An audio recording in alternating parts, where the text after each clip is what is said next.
Boa noite, irmãos e amigos. Nessa noite, então, com muita alegria, a gente vai refletir sobre o tema a caridade material e a caridade moral. Mas antes, gostaria de convidar a todos para realizarmos uma pequena prece. Convido a todos os irmãos a fechar os olhos físicos,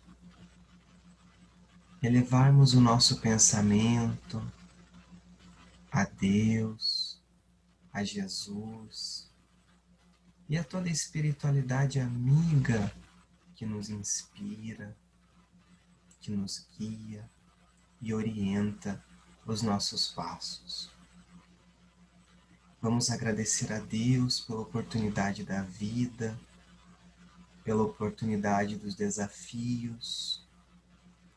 Agradecermos esta doutrina tão maravilhosa que acalenta o nosso coração, que acalma e aponta novos direcionamentos para a nossa existência, que faz que ressignifique todo este vazio que sentimos em prol do bem, do progresso e da evolução. Que assim seja.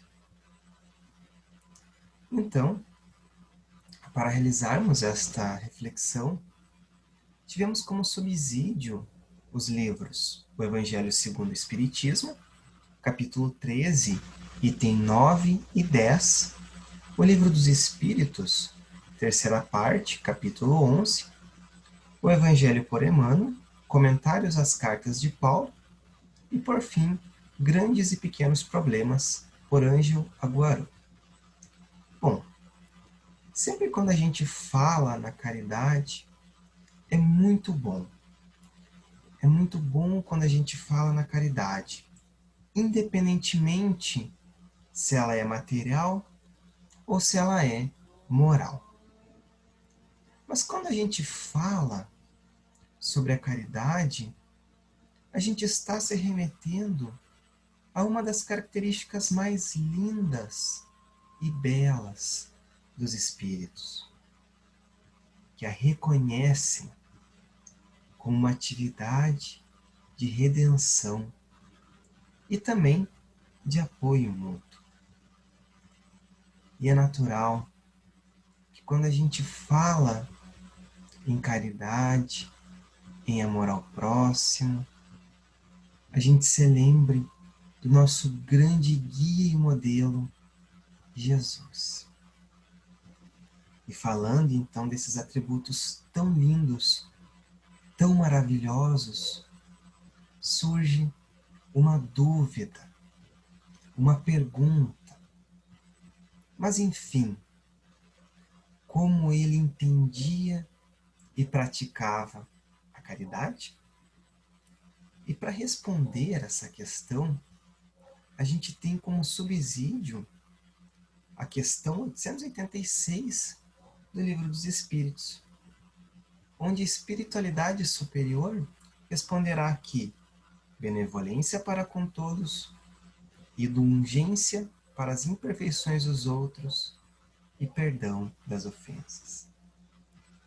Mas também, quando a gente lê essa resposta, ainda a gente se pergunta: aonde entra a caridade material? Porque neste caso, a gente consegue identificar claramente os atributos da caridade moral. Mas enfim, aonde entra a caridade material? A gente também se remete a outra pergunta. A caridade material é uma forma de caridade? Então, irmãos, a gente vai responder que sim.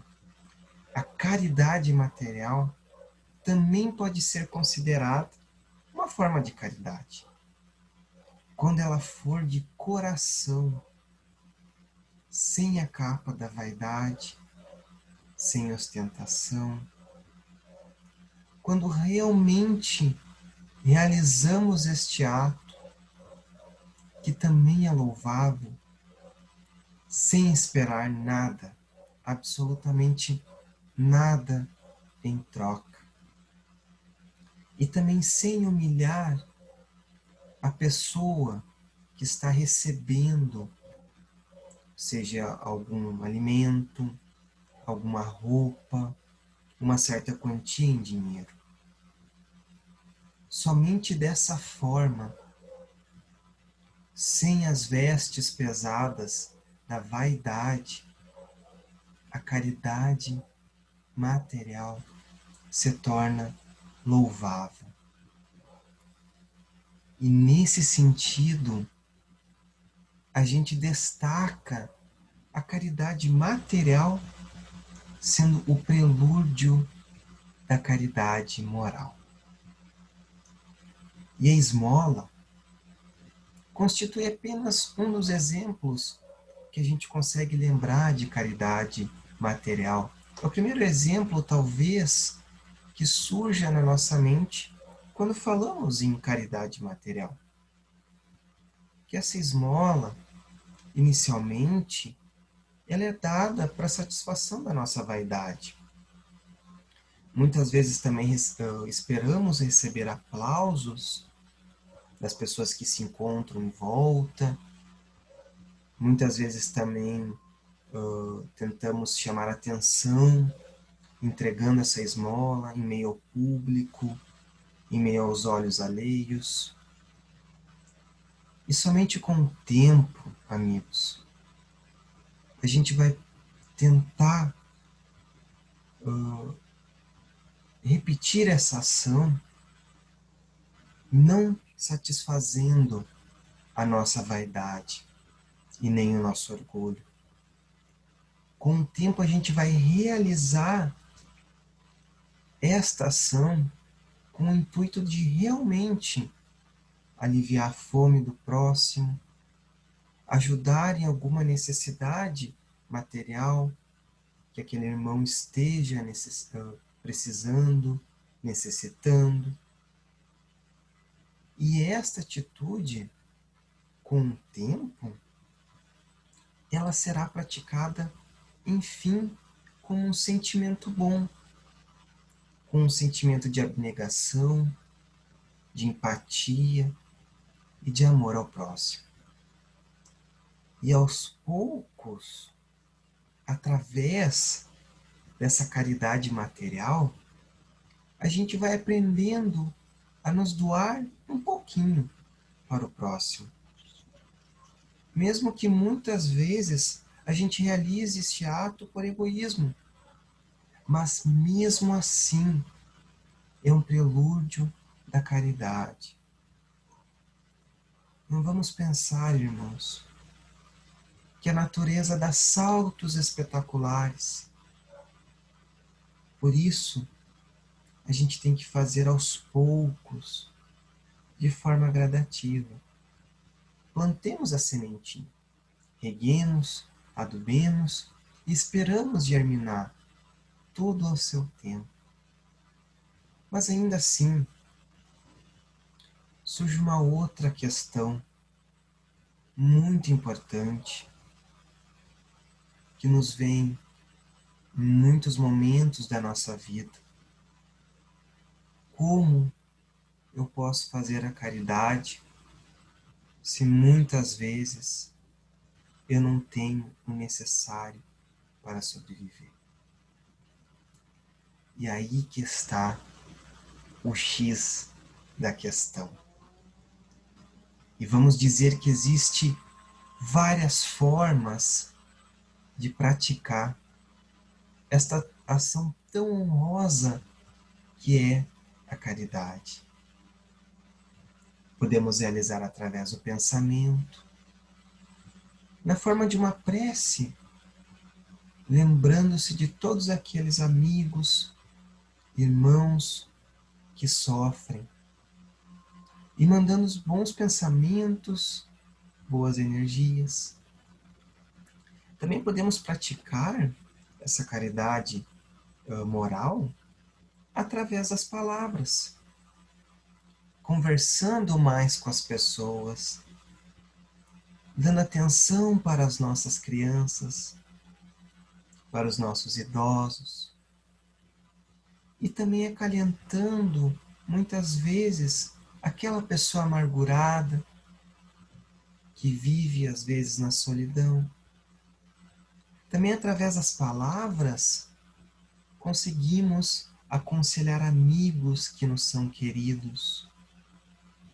Através desse recurso incrível que é a palavra, a gente pode também estar fazendo novas amizades, espalhando palavras de gratidão, de amor, de carinho a todos que se encontram à nossa volta. Também a gente pode realizar e praticar a caridade moral doando alguma coisa que a gente sabe fazer. Por exemplo, compartilhando conhecimento. Muitas vezes eu sei matemática, posso ajudar alguma pessoa que não tem muita habilidade nessa disciplina. Também, ou se eu não sou muito das exatas, sou mais das letras, se eu sei português, posso ajudar na alfabetização de uma criança que muitas vezes não tem muita condição de buscar, né, um profissional particular. Também, se eu não sou muito das disciplinas como matemática, português, eu posso auxiliar um amigo que não tem muito conhecimento em informática. Enfim, são vários os exemplos quando a gente fala na possibilidade de passar um aprendizado para uma outra pessoa.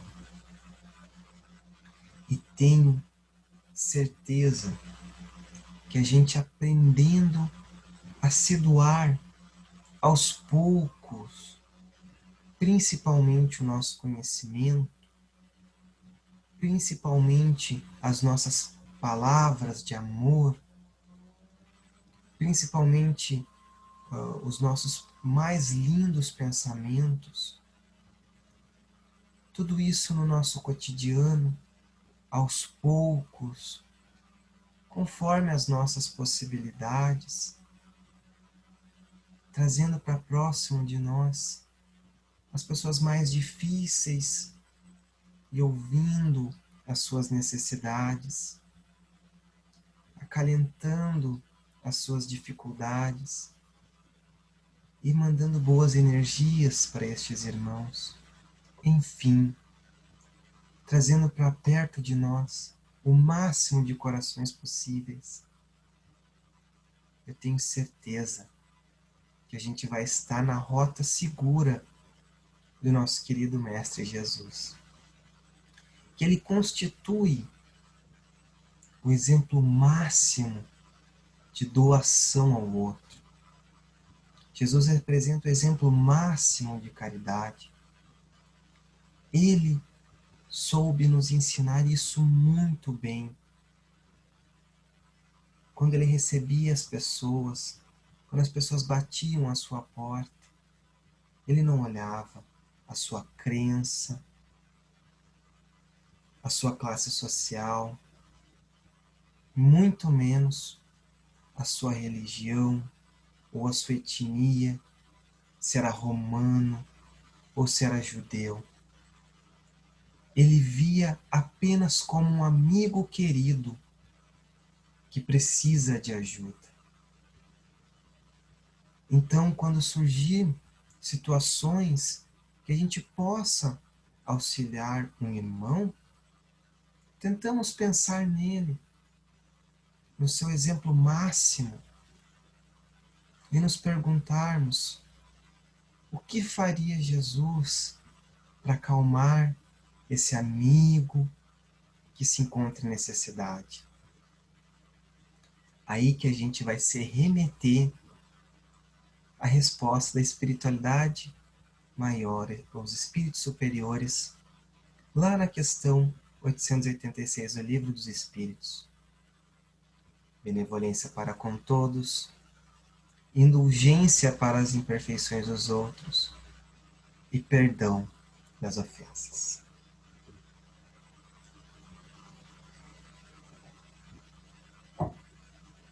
e adotando a caridade na nossa vida, seja ela material ou moral, a gente vai aprendendo a ter a piedade e a bondade. Porque a gente vai aprendendo a ter amor a Deus. E amor a Deus é amor ao próximo. Como vamos conseguir amar o nosso querido Pai se não amamos os seus filhos? E este amor vai nos despertar para a vida maior. Vai nos despertar para a compaixão. Vamos conseguir ter um olhar de empatia para o outro, que também se encontra na mesma situação que a gente. Estamos aqui na Terra, aprendendo nessa escola maravilhosa. Estamos suscetíveis a erros porque somos humanos. E a gente vai aprender a oferecer a mão amiga para o outro, compartilhar aquilo que a gente tem de melhor no nosso coração, aquelas qualidades que a gente tem de bom no nosso coração. Vamos nos tornar pessoas, almas, espíritos que pensam e também sentem, que se compadecem com a dor do outro. Caso ao contrário, se fôssemos apenas alma, apenas pessoas que apenas pensassem e não sentissem, seríamos, como diz Paulo de Tarso, lá na primeira carta, na sua primeira carta aos Coríntios, capítulo 13, versículo 1. Seríamos como metal que soa ou sino que retine. Dessa forma, então, quando a gente consegue pensar e sentir ao mesmo tempo, porque se apenas pensássemos, seríamos duros demais. Se apenas sentíssemos, seríamos flexíveis demais.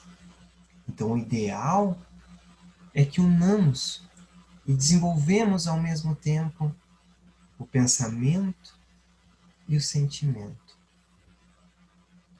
E a gente vai perceber que a caridade ela é infalível. Porque se a gente se encontra em necessidade, a gente vai encontrar alguém que nos apoie.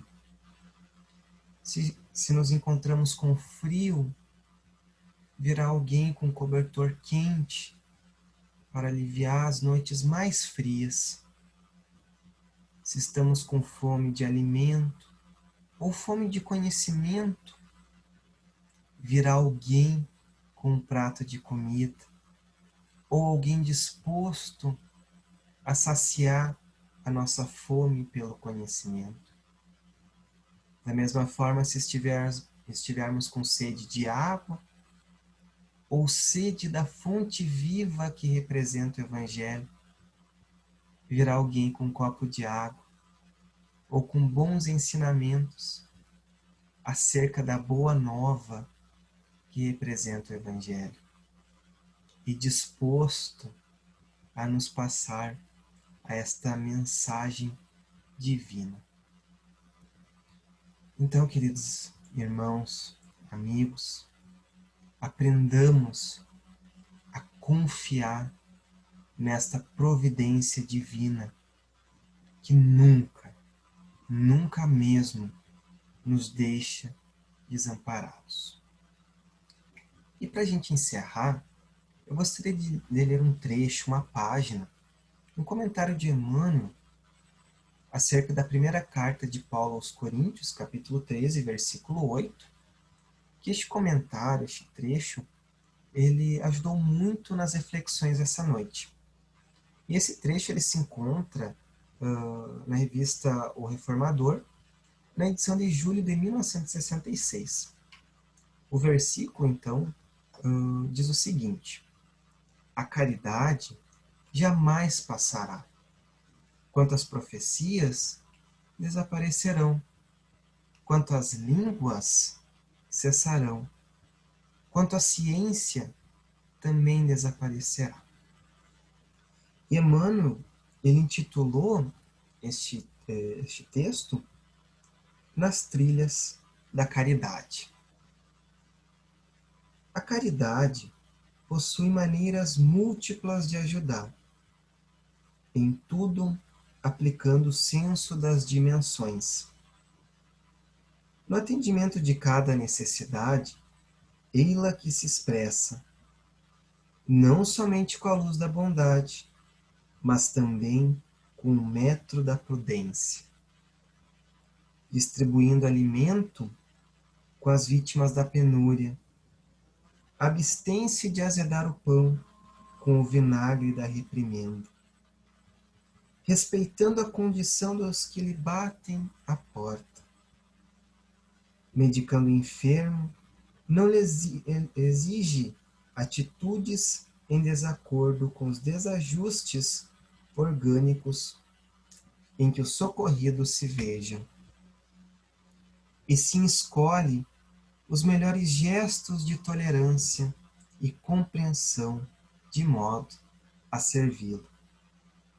Alfabetizando o ignorante, não lhe reclama a demonstração de cultura antes do aprendizado, mas revela paciência e brandura para guiar-lhe a inteligência nos mais simples degraus da escola. Assim também, se invocamos a caridade a fim de orientar os que se transviam, não nos cabe esquecer as dificuldades em que se encontram. Para recuperar-lhes o equilíbrio, não basta identificar-lhe as fraquezas e reprová-las. É imprescindível anotar-lhes a posição desfavorável e socorrê-los sem exigência. Daí o impositivo de se reconhecer, em qualquer parte, quanto à distribuição da verdade, que se existe um modo distinto para que a beneficência exerça a caridade de saber assistir nos domínios do corpo, nos reinos do espírito, é preciso que ela aperfeiçoe igualmente a caridade de saber explicar. E com este trecho maravilhoso e inspirador de Emmanuel, desejamos uma boa noite para os amigos que estiveram acompanhando e desejamos a todos muita paz.